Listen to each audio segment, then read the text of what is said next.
Hi అండి, నమస్తే. ఇది భద్రకాళి దేవాలయం అండి. మేము మా సేవా స్నేహితులం కలిసి భద్రకాళి దేవాలయానికి వచ్చామండి. భద్రకాళి దేవాలయం గురించి నాకు తెలిసింది మీకు చెప్తానండి. ఓరుగల్లు ప్రజల ఇలవేల్పు ఈ భద్రకాళి మాత అండి. కాకతీయులు ఆ పరమశివుణ్ణి కొలిచినట్టుగానే ఈ భద్రకాళి మాతను కూడా కొలిచేవారట, పురాణాలు చెప్తున్నాయి. భద్రకాళి దేవాలయము వరంగల్ హన్మకొండ మధ్యలో ఉంటుందండి. ఇక్కడ అమ్మవారు భద్రకాళి మాత స్వయంభుగా వెలిసిన అమ్మవారు.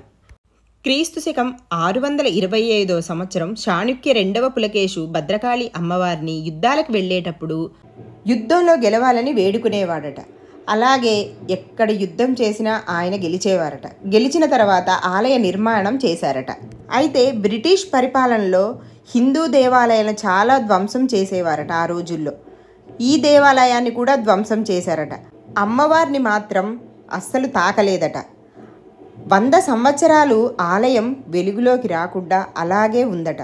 బొంబాయిలో నివసించే ఒక మార్వాడికి అమ్మ కలలో కనిపించి, వరంగల్లో నేను వెలిసి ఉన్నాను, భద్రకాళి రూపంలో ఉన్నాను, నీవు వచ్చి నన్ను శుద్ధి చెయ్యి అని కలలో చెప్పిందట. ఆ మార్వాడికి పిల్లలు లేరట.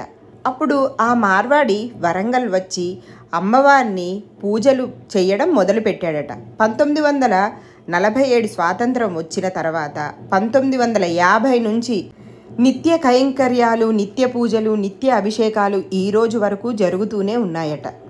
వరంగల్లో ఆ తల్లిని కొలవని గడపంటూ ఉండదంటే నమ్ముతారా?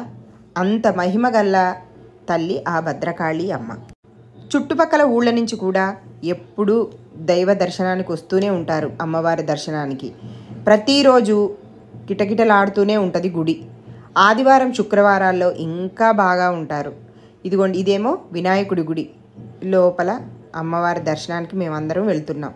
ధ్వజస్తంభం అండి ఇది. ఎదురుగుండా అమ్మవారి వాహనం.